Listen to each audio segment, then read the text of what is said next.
അന്തിക്കാട് മഞ്ഞപ്പിത്തം സെന്റർ പൊതുമരാമത്ത് റോഡിൽ തെരുവ് നായ്ക്കളുടെ ആക്രമണവും ഭീഷണിയും രൂക്ഷമാകുന്നു. ചൊവ്വാഴ്ച രാവിലെ പ്രദേശത്ത് കൂട്ടത്തോടെ എത്തിയ തെരുവ് നായ്ക്കൾ ഭീതിജനകമായ അന്തരീക്ഷമാണ് സൃഷ്ടിച്ചത്.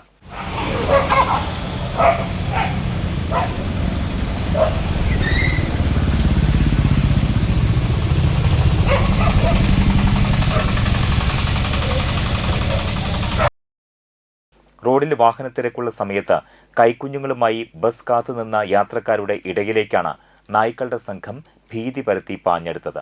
ഇരുചക്ര വാഹനങ്ങൾക്ക് മുന്നിലേക്ക് കുരച്ചു ചാടിയും മറ്റു വാഹനങ്ങൾക്കിടയിലൂടെ അപകടകരമായ രീതിയിൽ ഓടിയും നായ്ക്കൾ വലിയ ഭീഷണി സൃഷ്ടിച്ചു.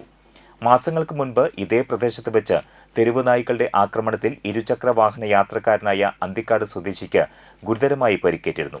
മഞ്ഞപ്പിത്തം സെന്ററിലെ വ്യാപാരി കൂടിയായ ഇയാൾ മാസങ്ങൾ നീണ്ട തീവ്രപരിചരണത്തിനും ചികിത്സയ്ക്കും ഒടുവിലാണ് സാധാരണ ജീവിതത്തിലേക്ക് തിരിച്ചെത്തിയത്. പ്രദേശത്ത് തെരുവ് നായ്ക്കളുടെ ശല്യം അനുദിനം വർദ്ധിച്ചുവരുന്ന സാഹചര്യത്തിൽ ബന്ധപ്പെട്ട തദ്ദേശ സ്വയംഭരണ അധികൃതർ അടിയന്തരമായി ഇടപെട്ട് നടപടിയെടുക്കണമെന്ന് നാട്ടുകാർ ആവശ്യപ്പെട്ടു.